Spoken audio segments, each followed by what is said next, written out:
இன்னைக்கு பவர்ல இருக்கிறான், சேர்ல உட்கார்ந்து இருக்கிறார்.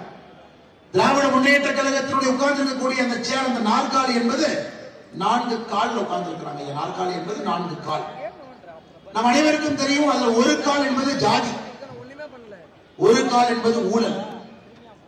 அவர் அமர்ந்திருக்கக்கூடிய நாற்காலியிலே ஒரு கால் என்பது குடும்பம், நாற்காலியிலே 4வது கால் என்பது அடாவடித்தனம். இந்த 4 மட்டும்தான் திராவிட முன்னேற்ற கழகம் தன்னுடைய மூலதனமாக வைத்து 1967 இருந்து ஆட்சியில் இருக்கிறாங்க. கர்ம வீரர் காமராஜரையா 67 தோக்கடிச்சாங்க. இன்னைக்கு நாம சொல்றோம் காமராஜரையா ஆட்சி வேணும், காமராஜரையா ஆட்சி வேணும், அந்த ஆட்சியில் தான் தமிழ்நாடு நல்லா இருக்கும். ஆனா அதே காமராஜர் தான் நாம தோக்கடிச்சோம். 1967 காமராஜர் அவர்களுக்கு திராவிட முன்னேற்ற கழகத்தினுடைய தலைவர்கள் கொடுத்த பணம் என்ன பேர், என்ன பேர் கொடுத்திருந்தாங்கன்னா பனையேறி, கருப்பு தோழன், சுவிஸ் வங்கியில ஹைதராபாத்ல கருப்பு பணத்தை பதுக்கி வைத்திருக்கக்கூடிய மனிதன், இப்படி எல்லாம் பேசி பேசி அப்படிப்பட்ட அற்புதமான உத்தமராக இருக்கக்கூடிய கர்ம வீரர் காமராஜர் ஐயாவை தமிழக மண்ணில 9 ஆண்டு காலம் அற்புதமாக ஆட்சி செய்த காமராஜர் ஐயாவை தமிழகத்தில் எல்லா இடத்திலும் டேமாக கட்டிய ஒரு மனிதர், நீர் மேலாண்மை பாசனத்திற்காக தன்னுடைய வாழ்க்கையை அர்ப்பணித்தவர், 18,000 பள்ளிக்கூடங்களை திறந்தவர்.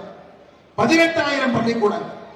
இந்தியாவில் எந்த ஒரு ஆட்சியிலும் கூட ஒரு முதலமைச்சர் 9 ஆண்டு காலத்தில் இந்தியாவில் யாருமே 18,000 பள்ளிக்கூடங்கள் திறக்கலைங்க.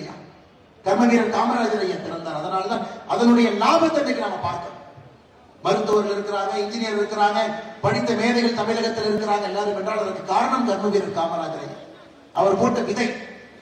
ஆனா திமுகவினுடைய பொய் அரசியல்ல, திமுகவினுடைய ஜாதி அரசியல்ல, திமுகவை பொறுத்தவரை ஒரு பொய்யை 1000 முறை சொன்னால் அது உண்மையாகிவிடும் என்று 50-60 ஆண்டு காலமாக தமிழகத்தில் அரசியல் நடத்தி கொண்டிருக்கிறார்.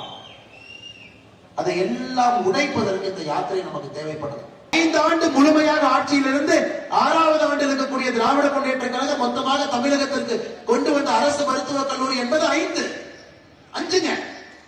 1967 ஆட்சியில் இருக்கிறார். அங்கிருந்து 2011 ஆட்சி வரை திமுக மொத்தமாக தமிழகத்திற்கு கொண்டு வந்த அரசு மருத்துவக் கல்லூரி 5 கையா. இத்தனை வருஷம் ஆட்சியில் இருக்கு. ஆனா திமுக தமிழகத்திற்கு கொண்டு வந்த தனியார் மருத்துவக் கல்லூரி 17.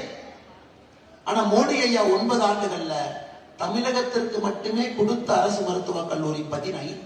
மருத்துவர்கள் இருக்கிறாங்க, இன்ஜினியர் இருக்கிறாங்க, படித்த மேதைகள் தமிழகத்தில் இருக்கிறாங்க எல்லாரும் என்றால் அதற்கு காரணம் கர்ம வீரர் காமராஜர் ஐயா. அவர் போட்ட விதை. ஆனா திமுகவினுடைய பொய் அரசியல்ல, திமுகவினுடைய ஜாதி அரசியல்ல, திமுகவை பொறுத்தவரை ஒரு பொய்யை 1000 முறை சொன்னால் அது உண்மையாகிவிடும் என்று 50-60 ஆண்டு காலமாக தமிழகத்தில் அரசியல் நடத்தி கொண்டிருக்கிறார். அதை எல்லாம் உடைப்பதற்கு இந்த யாத்திரை நமக்கு தேவைப்படுது.